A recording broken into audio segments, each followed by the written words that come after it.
محمد رسول الله.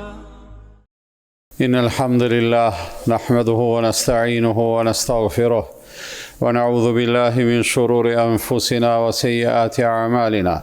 من يهد الله فلا مضل له ومن يضلل فلا هادي له، وأشهد أن لا إله إلا الله وحده لا شريك له، وأشهد أن محمدا عبده ورسوله. أما بعد، فإن أصدق الحديث كتاب الله تعالى، وخير الهدي هدي محمد صلى الله عليه وسلم، وشر الأمور محدثاتها، وكل محدثة بدعة، وكل بدعة ضلالة، وكل ضلالة في النار. ثم أما بعد. Falënderimet I takojnë Allahut të madhëruar, atë e falënderojmë, prej Tij ndihmë dhe falje kërkojmë, atë që udhëzon Allahu nuk ka kush që e humb, dhe atë që Allahu e lën humbje nuk ka kush që e udhëzon. Dëshmojmë se nuk ka të adhuruar me të drejtë përveç Allahut, dhe dëshmojmë se Muhamedi sallallahu alaihi wasallam është robi dhe I dërguari I Tij. Të nderuar vëllezër, jemi hyrë në muajin e bekuar të Ramazanit, I cili është dëshmi se jeta me gjithat e kalon, ajo që shkon prej saj nuk kthehet më, ndërsa ne në jetën tonë jemi në një udhëtim të vazhdueshëm drejt takimit me Allahun fuqiplot, për çka Allahu thot inna ila rabbika ruj'a, te Allahu është kthimi pa dyshim. Gjithashtu në tjetër ajet Allahu I madhruar thot ila rabbika al-muntaha, te Zoti yt është përfundimi. Dhe ai përfundimi I cili na pret pashmangshëm, I pret të gjithë njerëzit, për neve si besimtar e ka një lehtësi për arsye të ndryshme. Një prej arsyeve është se Allahu I madhruar na paralajmëron dhe si të këtill ne vetë disohemi, jemi më të vëmendshëm, edhe I bëjmë përgatitjet e nevojshme brenda mundësive për atë takim edhe për atë kthim tek Allahu I madhruar. Gjithashtu një lehtësim tjetër shumë I madh që Allahu I madhruar na e jep është se kohë pas kohe na ofron mundësi të arta të përfitimit. Sikurse është muaji I bekuar I Ramazanit, për cilin ka thonë ejame ma'dudat, janë ditë të numruara. Në të vërtetë janë ditë të numruara dhe me numër të kufizuar, mirë po me mundësi të pakufizuar të përfitimit.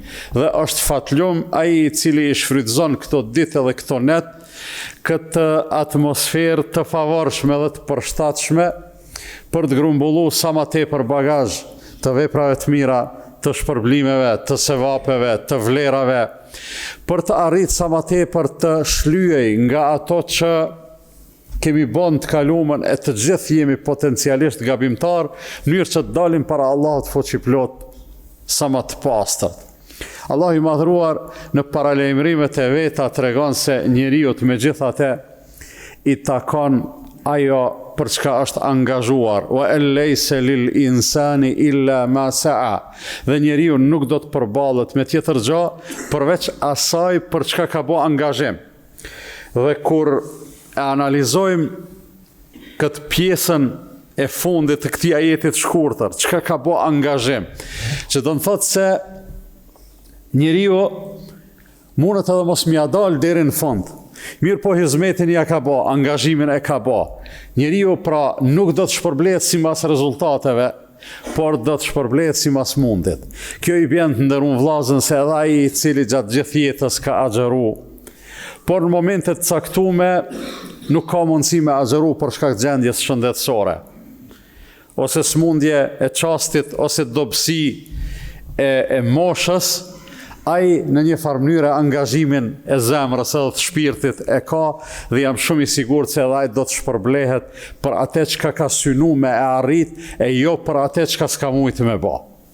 Andaj është mirësi e madhe për cilën Zoti I madhreshëm na paralajmëron që njeriu do të shpërblehet për atë për çka është angazhu, pavarësisht nëse si pasojë rrethonave të caktuara edhe nuk ja ka dalë me mri deri atje ku o nis edhe ku ka synu. Wa an laysa lil insani illa ma sa'a, dhe njeriu nuk I takon asgjë tjetër vetëm se ajo për çka është angazhu, wa an sa'yahu sawfa yura, dhe angazhimi I tij do të del në pah. Do të vihet dita e gjykimit, në të cilën njeriu do të përballet me frytet e veprave të veta. Një mendje imja thot se këtu Allah i madhruar me gjithate premton, nga se ajeti i tretë thot thumme yujzahul jazaa'al awfa, e pastaj ai do të shpërblehet me shpërblimin më të plot, mbas edhe me shpërblim të shtuar, e ne duke e njohur Allahun fuqiplot sa i mëshirshëm është, edhe sa falës i madh i gjunaheve është, nuk gabojmë nëse e kuptojmë se këtu flitet për premtime për veprat e mira, se Allahu i madhruar nëse e merr robën e vet në përgjegjësi për ndonjë gabim, e merr në përgjegjësi, nëse vendos me ndëshku, do ta ndëshkoj vetëm në atë mas sa e ka bë gabimin, hiç më shumë, ose edhe e fal.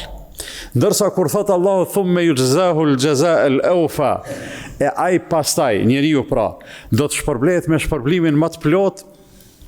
Kjo jep me kuptu se këtu bëhet fjalë për veprat e mira, një vepër të cilën njeriu e ban, e për të shpërblet spaku 10 fish. Edhe ky 10 fishi në realitet është numër.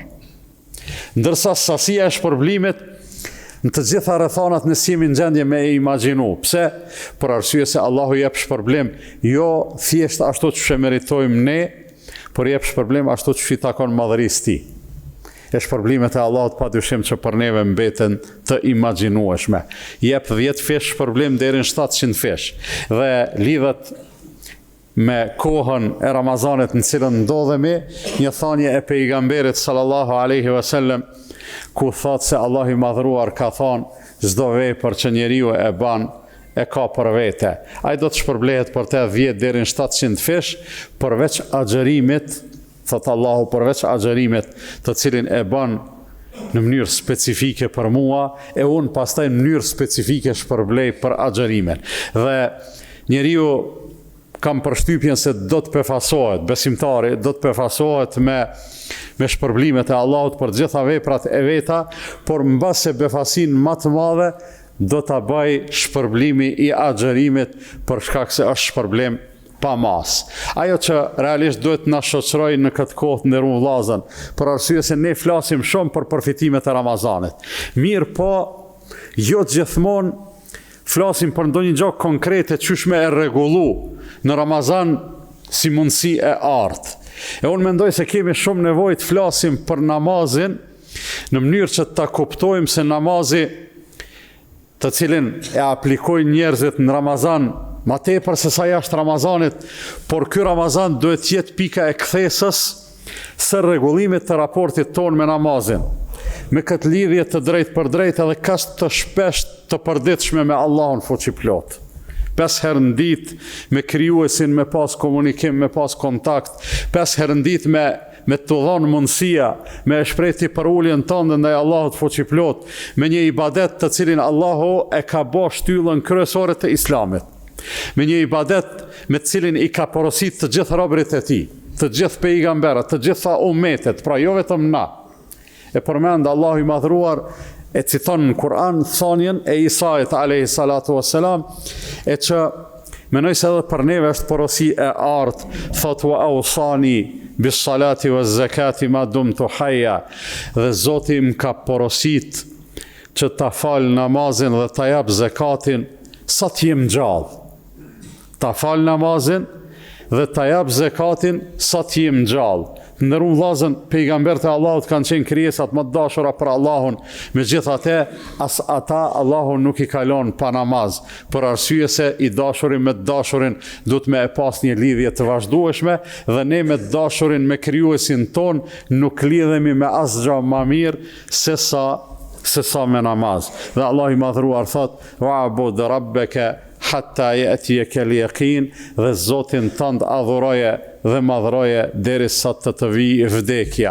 Këto ditë të bekuara që janë të numëruara dhe të pakta, janë mundësia e artë për secilin prej neve të nderuar vllazën që të përmirësojmë lidhjet tona me Allahun fuqiplot. Aty ku e dim se kemi ngecje, ti përmirësojmë ato të meta.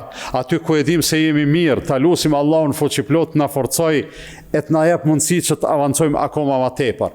Është mundësi e artë Ramazanit që të përmirësojmë edhe lidhjet ndërmjet vete, për arsye se Të ne muslimanët nuk funksionon lidhja vetëm me Zotin. Të ne muslimanët lidhja e mirëfillt me Zotin është atëherë kur ne i kryjm obligimet tona që duhet ndaj Allahut, mirë po kujdesim edhe për lidhjet në rrafshin horizontal, për lidhjet me njerëzit, me rrethin, me familjen, me farefisin. Në mënyrë që edhe aty të bëhemi shembullor e pikërisht atëherë Allahu i madhruar e çmon veprimtarinë tonë ashtu siç duhet. Allahu i madhruar i boft këto ditë ashtu siç janë të bekuara, i boft praktikisht të bekuara për secilin për neve. I boft mundësi e përfitimit, i boft mundësi e kthimit të mirëfillt. Ka Allahu fuqi plot, e them këtë që dëgjuat dhe kërkoj falje për Allahut për vete edhe për ju, andaj ju kërkoni falje se Allah është falës dhe mëshirues.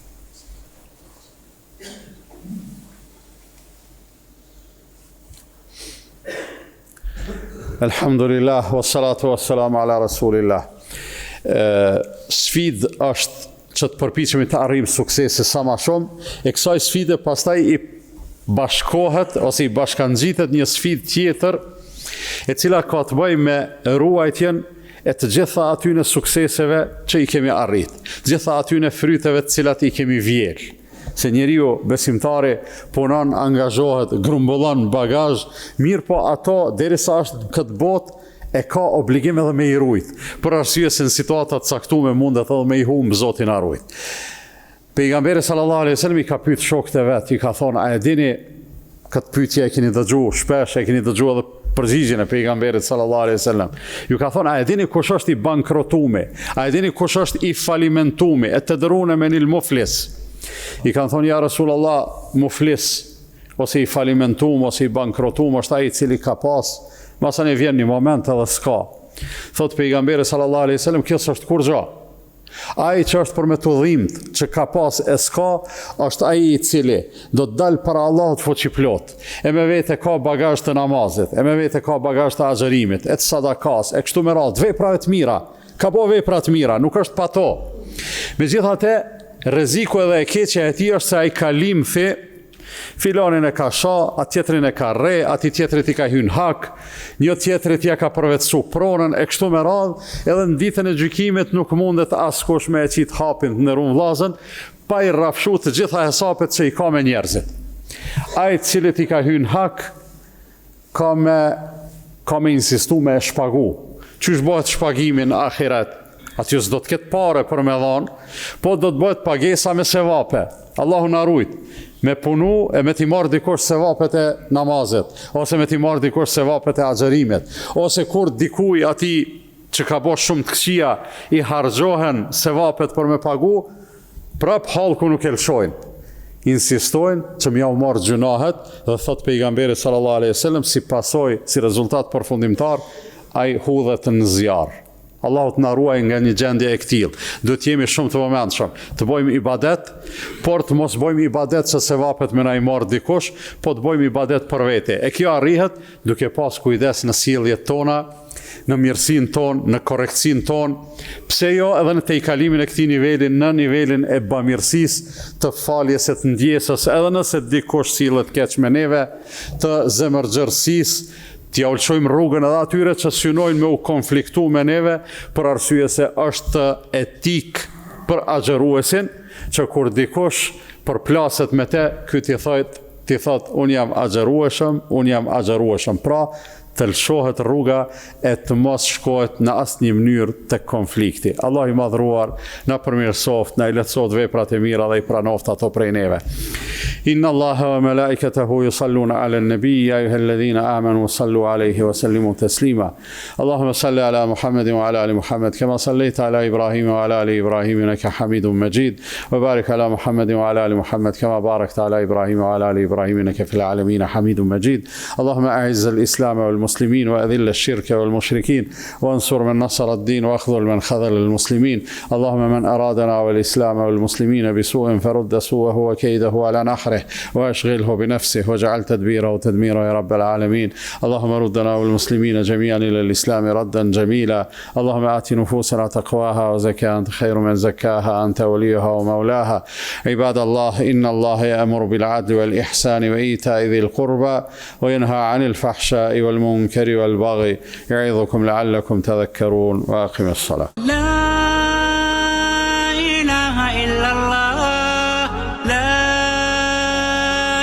ilaha illallah, la ilaha illallah, Muhammadun Rasulullah.